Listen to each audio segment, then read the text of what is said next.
নানা জল্পনা কল্পনার পর আজ সন্ধ্যায় টানা তৃতীয়বারের মতো ভারতের প্রধানমন্ত্রী হিসেবে শপথ গ্রহণ করবেন বিজেপি নেতা নরেন্দ্র মোদী।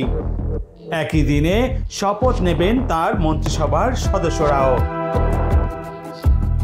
ভারতের ইতিহাসে কংগ্রেস নেতা জওহরলাল নেহেরুর পর ভারতের দ্বিতীয় ব্যক্তি হিসেবে টানা তৃতীয়বার প্রধানমন্ত্রী হিসেবে শপথ নিতে যাচ্ছেন নরেন্দ্র মোদী। শপথ গ্রহণ অনুষ্ঠানকে কেন্দ্র করে দিল্লি জুড়ে সাজ সাজ রব বইছে। এছাড়া আইন শৃঙ্খলা পরিস্থিতি স্বাভাবিক রাখতে দিল্লি জুড়ে হাই অ্যালার্ট জারি করা হয়েছে। সাদা পোশাকের পুলিশ সহ 3 স্তরের নিরাপত্তা ব্যবস্থা রেখেছে দেশটির আইন শৃঙ্খলা রক্ষাকারী বাহিনী। নরেন্দ্র মোদীর শপথ অনুষ্ঠানে যোগ দিতে বাংলাদেশের প্রধানমন্ত্রী শেখ হাসিনা সহ মালদ্বীপ, নেপাল, ভুটান, মরিশাস সহ 7 দেশের রাষ্ট্রনেতারা উপস্থিত থাকবেন।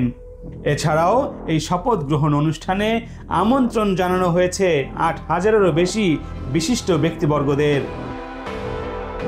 টানা 2 মেয়াদে একক সংখ্যাগরিষ্ঠতা নিয়েই ক্ষমতায় ছিল মোদীর দল বিজেপি।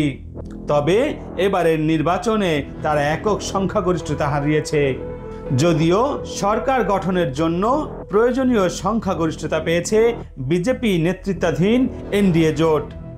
তাই জোট শরিকদের ওপর ভর করেই তৃতীয়বারের মতো প্রধানমন্ত্রী হচ্ছেন মোদী।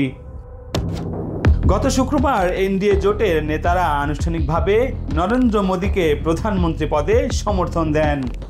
এরপরই রাষ্ট্রপতি দ্রৌপদী মুর্মু কেন্দ্র সরকার গঠনের জন্য মোদীকে আমন্ত্রণ জানান।